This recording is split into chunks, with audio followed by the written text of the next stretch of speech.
History, Misteri.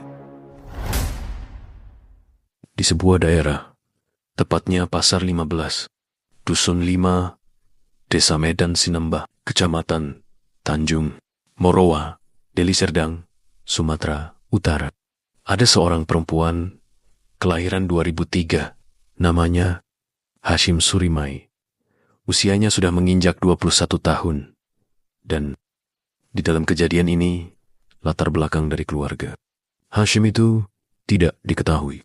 Namun ada beberapa informasi yang menceritakan soal Hashim yang sudah menikah dengan seorang laki-laki yang bernama Jurdi. Jurdi ini memiliki seorang kakak laki-laki yang bernama Andri yang umurnya 29 tahun. Dan tidak hanya itu, Jurdi juga memiliki seorang adik. Entah bagaimana ceritanya, Jurdi ini bisa menikah dengan Hashim, entah karena Hashim memilih dia mereka saling suka, atau justru dijodohkan oleh kedua orang tuanya. Namun yang jelas dari awal pernikahan, si perempuan yang bernama Hashim sudah merasa menyesal karena menikah dengan Jurdi. Pernikahan mereka berlangsung di tahun 2022 silam.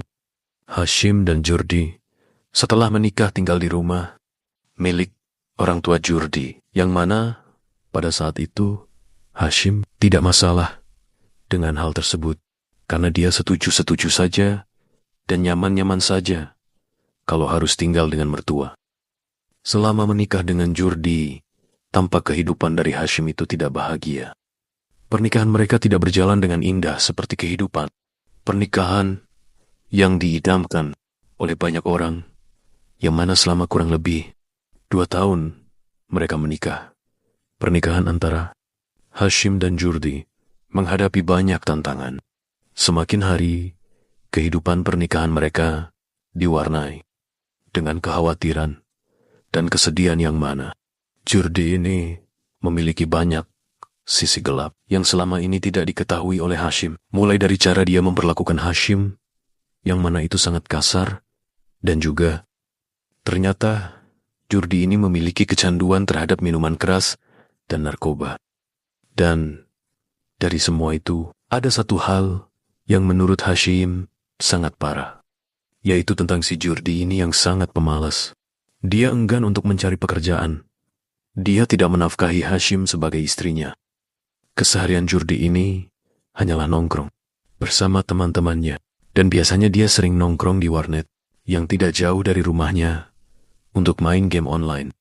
Pernah pada suatu hari, saking asyiknya Jurdi ini main game online, sampai-sampai dia enggan untuk pulang ke rumah. Tentu hal ini membuat Hashim merasa sangat kesal. Dia merasa seperti seorang istri yang dibuang. Suaminya tidak pulang ke rumah, mengabaikan dia, dan seolah-olah dia tidak diperlukan. Jurdi ini ternyata membuat hari-hari Hashim sangatlah cemas dan mulai tertekan ketika dia bersama Jurdi. Dia merasa sangat ketakutan, terlebih lagi jika dia menyinggung soal nafkah kepada suaminya. Jurdi selalu saja marah dan melakukan KDRT kepada Hashim. Namun demikian, Hashim ini terus saja memperjuangkan hubungan pernikahannya dengan Jurdi, dengan harapan suatu saat Jurdi ini akan sadar dan berubah menjadi lebih baik. Hashim selalu berusaha membantu Jurdi melewati masa-masa sulitnya, selalu mendoakan agar suatu saat nanti Jurdi ini menjadi suami yang sayang kepadanya dan mau menafkahinya. Namun hari demi hari yang dilalui oleh Hashim, harapan demi harapan mulai pupus karena Jurdi tidak kunjung berubah, yang ada malah dia semakin parah dengan kelakuan bejatnya. Hampir setiap hari dia selalu pulang dalam kondisi yang mabuk, yang mana hal itu membuat Hashim ketakutan dan merasa tidak tahan. Karena setiap kali Jurdi pulang mabuk, pasti Hashim akan menjadi pelampiasan kasarnya Jurdi. Lalu singkat cerita, tibalah di suatu ketika, Hashim mendapati suaminya yang baru saja pulang. Dia berkata, "Aduh mas, kamu ini kenapa sih? Mau sampai kapan sih? Kamu kayak gini terus? Hari-harinya mabuk, terus ngobat nggak jelas. Nggak pulang ke rumah, nggak guna tahu kamu ini kayak gini terus. Mending kamu tuh kerja. Kerja apa kek? Yang penting ada buat nafkah keluarga kita. Aku ini udah sabar loh mas. Kurang apa lagi coba aku? Ayolah mas, jangan kayak gini terus. Aku juga mau ngerasain diberi nafkah yang layak sama suamiku. Ucap Hashim sambil memohon kepada Jurdi. Jurdi yang di saat itu mendengar perkataan dari Hashim dalam kondisi mabuk dia menjawab, halah, kamu ini banyak protes. Aku juga usaha loh. Aku udah cari kerja pusing nih. Pusing, aku juga mikirin gimana caranya dapat uang. Makanya aku main judi online. Biar cuan. Ucap Jurdi. Mendengar ucapan dari suaminya tersebut, Hashim kaget. Bukan main. Pasalnya sudah banyak sekali tingkah buruk yang dilakukan oleh suaminya itu. Masa sekarang harus ditambah lagi dengan kecanduannya terhadap judi online. Lalu Hashim berkata, kamu ini gila ya? Ya Allah mas, mau sampai kapan sih kamu gini terus? Capek aku mas. Ya Allah, aku harus gimana lagi mas? Supaya kamu sadar, kamu mabuk, kamu narkoba, sekarang malah main judi online. Ucap Hashim yang sangat emosi dan kecewa kepada Jurdi. Sambil mabuk Jurdi di saat itu hanya menjawab, Allah, kamu gak usah khawatir. Ntar juga kalau banyak duit kamu senang. Kan sekarang aja, aku lagi miskin gini. Kamu protes-protes. Tunggu aja nanti judi online ku menang. Ucap Jurdi dengan kondisi mabuk yang sambil berlalu meninggalkan Hashim. Lalu pada suatu hari, seperti biasa, Jurdi ini pergi dari rumah menuju ke warnet untuk nongkrong bersama teman-temannya. Di saat itu istrinya yang melihat suaminya ini sedang bersiap-siap pergi, kemudian bertanya, Mas mau kemana? Kamu mau cari kerja? Tanya Hashim. Kemudian Jurdi menjawab, ah, biasa urusan bentar. Ucap Jurdi sambil mengabaikan istrinya. Lalu, di saat itu Hashim mencoba untuk bertanya lagi, kamu ini kalau ditanya, ya jawabnya yang bener lah. Jangan kayak gitu mas, kan aku nanyanya baik-baik. Namun, respon Jurdi terhadap perkataan Hashim di saat itu tetap sama. Dia selalu saja menjawab dengan gayanya yang selengean dan seolah tidak peduli terhadap istrinya. Sontak di saat itu, rasa sabar Hashim mulai habis emosinya, mulai tidak terbendung lagi. Namun di saat yang bersamaan, dia berniat untuk berdiskusi lagi dengan suaminya tentang perihal ini dan menunggu sampai suaminya pulang. Beberapa waktu pun berlalu, Jurdi ternyata tidak kunjung pulang. Hashim yang di saat itu sudah menunggu Jurdi berjam-jam, karena memang niatnya dia ingin membicarakan perihal rumah tangganya tersebut dengan sang suami.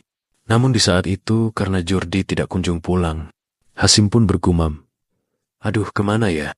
Mas Jurdi sudah jam segini belum pulang juga.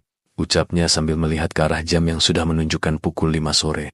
Saat itu, dia sudah tidak sabar lagi menunggu suaminya. Karena dia sudah sangat kesal. Dia ingin segera membicarakan mengenai haknya serta nafkahnya yang sudah seharusnya diberikan oleh suaminya. Dan juga dia ingin menegur perihal judi online yang sedang ditekuni oleh sang suami. Di saat itu, karena tidak mau menunggu lama kemudian, Hashim menggumam lagi. Ini orang pasti lagi di warnet nih. Ah, mana mau maju perekonomian keluarga kalau gini terus? Ini gak bisa dibiarkan. Aku harus cari dia. Ini harus dibicarakan segera nih. Kalau enggak hancur semuanya. Ucapnya lagi sambil bergumam. Tidak lama kemudian, abang ipar Hashim, yaitu Andri, datang dengan mengendarai sepeda motornya, lalu bersamaan dengan itu. Kemudian Hashim kepikiran untuk mencari keberadaan suaminya. Di saat itu, dia berkata kepada abang iparnya, Bang Andri, kebetulan banget.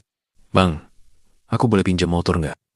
Lalu kemudian, Andri bertanya, untuk apa? Mau kemana emangnya kamu? Lalu Hashim menjawab, gini bang, aku mau cari suamiku. Kayaknya sih ke warnet.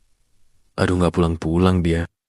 Andri di saat itu bertanya, emangnya kamu tahu warnetnya di mana? Namun Hashim menggelengkan kepalanya sambil berkata, ya nggak tahu sih bang. Tapi abang tahu nggak? Di saat itu, Andri juga merasa kebingungan. Dia tidak mengetahui di mana warnet tempat adiknya tersebut sedang bermain. Lalu tiba-tiba, adik dari Andri yang lain, yang merupakan adik iparnya, Hashim datang menghampiri mereka dan langsung berkata, kurang lebih seperti ini. Aku tahu di mana tempat Bang Jurdi biasanya main warnet. Ayo, aku aja yang ngantar. Kak, ayo kita ke sana, ucapnya. Menawarkan diri, lalu Hashim berkata, oh ya udah. Kebetulan bagus tuh. Ayo kita jalan sekarang aja ya. Pinjam motornya ya Bang, ucap Hashim sambil berjalan menuju ke motor. Tidak lama kemudian, mereka pun menuju ke warnet, tempat Jurdi bermain di saat itu. Hashim diboncengi oleh adik iparnya. Mereka berdua melajukan kendaraan menuju ke sebuah warnet yang ada di desa Sinembah. Sesampainya di sana, Hashim langsung mencari keberadaan suaminya yang berada di bilik warnet. Dan benar saja, Hashim di saat itu melihat suaminya sedang duduk di depan monitor dengan tangan kanan, yang sangat lincah sedang memainkan mouse. Tatapannya sangatlah fokus pada satu layar, dan dia tidak menghiraukan sama sekali orang-orang yang ada di sekitarnya. Bahkan ketika istrinya datang menghampiri dia sama sekali tidak sadar. Lalu, Hashim mencoba untuk melepaskan headphone yang ada di telinga Jurdi. Di saat itu, sambil dia berkata, kamu ini ya, main warnet terus, bukannya kerja nyari duit, malah main game, terus main judi. Bisa-bisanya kamu mas, ucap Hashim sambil marah-marah. Di saat itu Jurdi yang kaget dan juga merasa malu kepada customer lainnya, langsung berkata, apa-apaan sih? Main tarik-tarik headphone aja. Datang-datang, langsung ngomel. Ini kan aku lagi judi, lagi nyari duit. Apaan sih kamu? Nggak jelas. Dari situ mereka berdua pun terlibat cekcok yang lumayan parah, yang mana keduanya saling adu mulut, sampai-sampai orang-orang yang ada di sekitar warnet tersebut menyaksikan pertengkaran suami istri ini. Lalu tidak lama kemudian, Jurdi yang merasa kesal langsung mengusir Hashim dari warnet itu, dan adik ipar Hashim alias adik kandungnya Jurdi yang sedari tadi ikut dengan Hashim mencoba untuk melerai. Jurdi juga mengusir adiknya ini sambil menunjuk-nunjuk ke arah adiknya. Jurdi berkata, kamu nih ya, ngapain sih bawa dia ke sini? Udah kamu pun tanggung jawab nih, pergi dari sini, ucap Jurdi dengan marah-marah kepada adiknya. Adiknya di saat itu bingung harus berbuat apa. Lalu kemudian dia mencoba untuk membujuk Hashim untuk pergi saja dari tempat tersebut, meninggalkan Jurdi. Saat itu Hashim pun menuruti ajakan dari adik iparnya tersebut, dan mereka berdua akhirnya pergi meninggalkan warnet.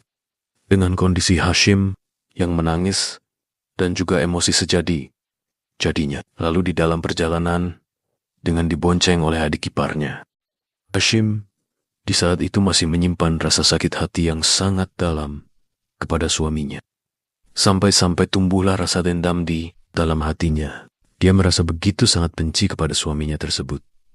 Dia muak atas apa yang dilakukan oleh suaminya itu, dan dalam keadaan marah, tiba-tiba Hashim berpikir untuk melampiaskan rasa sakit hatinya ini kepada suaminya. Saat terpikir untuk membalas dendam, hal pertama yang terlintas di dalam benaknya adalah dengan membakar suaminya tersebut. Tak lama kemudian, Hashim dan adik iparnya pun sampai ke rumah.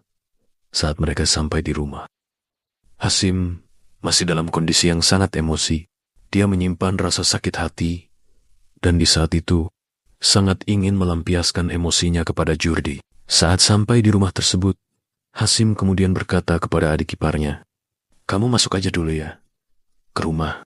Mbak, ada urusan sebentar. Adik iparnya di saat itu tidak bertanya kemana kakak iparnya ini pergi di saat itu.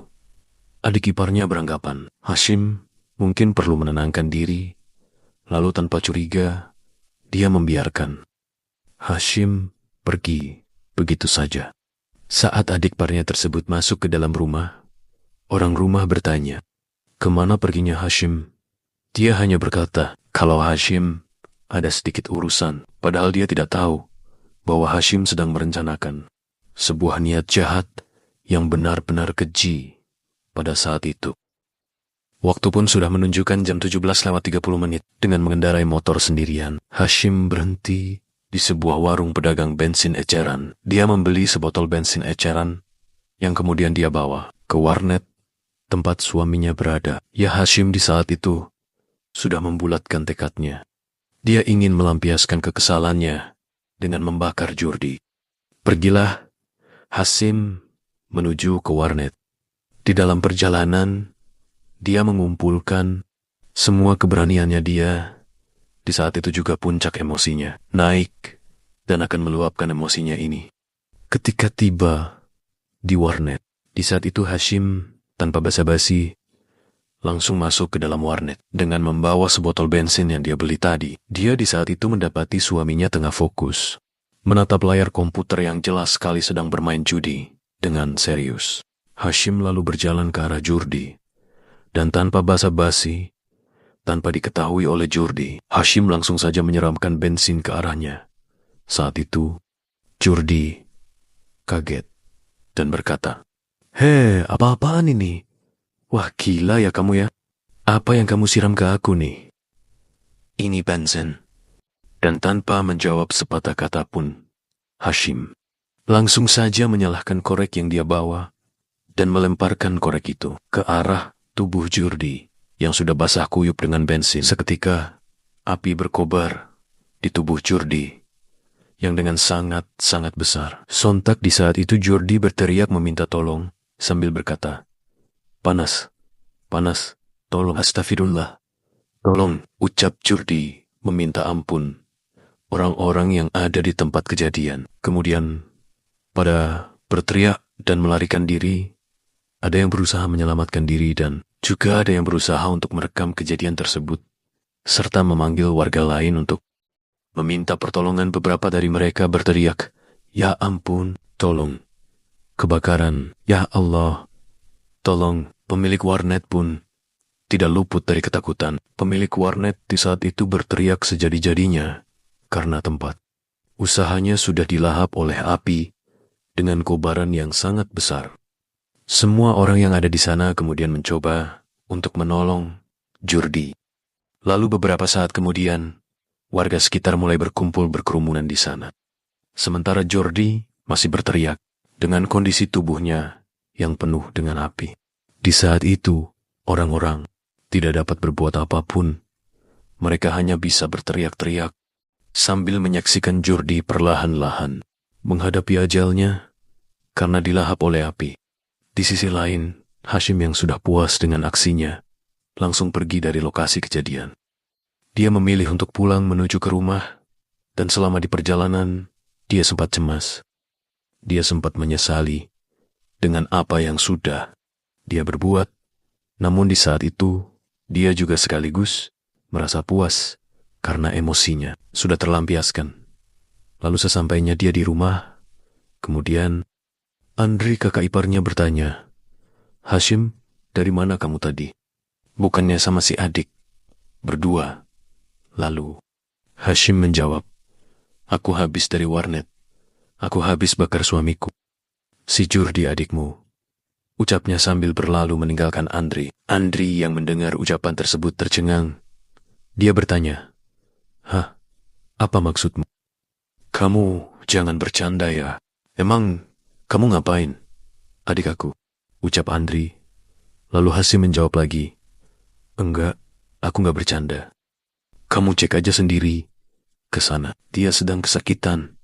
Habis aku bakar," ucap Hashim dengan sangat tenang. Mendengar perkataan dari Hashim, Andri merasa kalau Hashim ini nggak main-main. Dia sangat serius dengan ucapannya. Makanya, Andri langsung mengambil kunci motornya yang dipegang oleh Hashim. Lalu kemudian mengendarai motornya itu menuju ke warnet. Sesampainya dia di warnet, dari kejauhan dia sudah melihat kalau banyak warga yang sedang berkerumunan di sana, dan dia juga melihat ada seorang korban yang sedang ditolong oleh warga dengan cara disiram air. Namun di saat itu, Andri melihat sosok adiknya tersebut sudah dalam kondisi Ia mengenaskan penuh dengan luka bakar. Dia pun berkata, "Ya Allah, adikku Jurdi. Ya Allah, woi tolong, bawa ke rumah sakit. Sekarang, mumpung apinya udah padam. Woi tolong, tolong." Orang di sana selanjutnya mencari bala bantuan dan mempersiapkan mobil warga untuk membawa Jurdi ke rumah sakit. Jurdi dibawa ke rumah sakit Rahmat Hidayat. Sesampainya di sana, ternyata pihak rumah sakit menyatakan kalau luka bakar yang dialami oleh Jurdi sangat serius. Di saat itu, Jurdi langsung dirujuk ke RSUD Lubuk Pakam untuk mendapatkan perawatan yang lebih intensif. Setelah kejadian tersebut, akhirnya Jurdi pun dirawat di sana. Berhari-hari sudah Jurdi dirawat di sana. Pihak keluarga tidak melakukan tindakan apa-apa. Entah mengapa pihak keluarga memilih bungkam di saat itu. Hingga pada akhirnya, 7 hari pun berlalu. Hashim melanjutkan hidupnya seperti biasa. Dia sama sekali tidak mempertanggungjawab perbuatannya. Lalu, setelah 7 hari berlalu, Jurdi akhirnya dinyatakan meninggal dunia. Dan dari sinilah, pihak keluarga, terutama orang tuanya, merasa tidak terima dengan kepergian anaknya pada saat itu. Orang tua Jurdi berkata, "Ini gak bisa dibiarkan nih. Ini si Hashim udah keterlaluan. Kita lapor ke polisi." Sekarang ucapnya sambil menangis. Kemudian abangnya yang bernama Andri beberapa anggota keluarga lainnya langsung menuju ke kantor polisi untuk melaporkan kejadian ini kepada pihak kepolisian. Lalu selanjutnya, pihak kepolisian yang menerima laporan itu langsung melakukan penyelidikan karena sudah jelas dari laporan itu. Pelakunya adalah Hashim dan beberapa barang bukti juga sudah diperkuat dengan adanya tindakan kekerasan yang dilakukan oleh Hashim dan keterangan dari pemilik warnet. Langsung polisi mengejar Hashim sebagai pelaku tunggal dari kejadian ini. Hashim sebenarnya tidak kemana-mana. Dia masih berada di rumah mertuanya. Hanya saja, selama 7 hari suaminya dirawat, Hashim ini tidak berbicara apapun. Dia tidak berkomunikasi sama sekali dengan orang-orang yang ada di rumah tersebut. Di saat itu pihak kepolisian pun datang, langsung menangkap Hashim. Hashim tidak melakukan perlawanan. Apapun dia pasrah. Dia menyadari kesalahannya. Lalu sementara itu, Jurdi langsung dipulangkan ke rumah keluarga dan dimakamkan di pemakaman umum yang tidak jauh di rumahnya. Sementara di sisi lain, Hashim yang sudah digiring ke kantor polisi harus mempertanggungjawabkan perbuatannya. Dia diinterogasi oleh pihak kepolisian dan dia menceritakan semua apa yang menjadi alasan dia mengeksekusi suaminya dengan sangat sadis. Dan secara spontan tersebut, dia bilang dia sudah tidak tahan. Karena suaminya suka main tangan, dia dianiaya. Dan ditambah lagi, dia kesal karena suaminya ini tidak menafkahi dia dan selalu melakukan hal-hal buruk, mulai dari mabuk-mabukan, main judi online, serta narkoba. Dan dia sangat malas tidak mau bekerja. Lalu, akhirnya, atas keterangan dari Hashim, pihak kepolisian pun menetapkan Hashim sebagai tersangka tunggal. Dan dia pun dikenakan hukuman dengan ancaman paling lama 20 tahun penjara.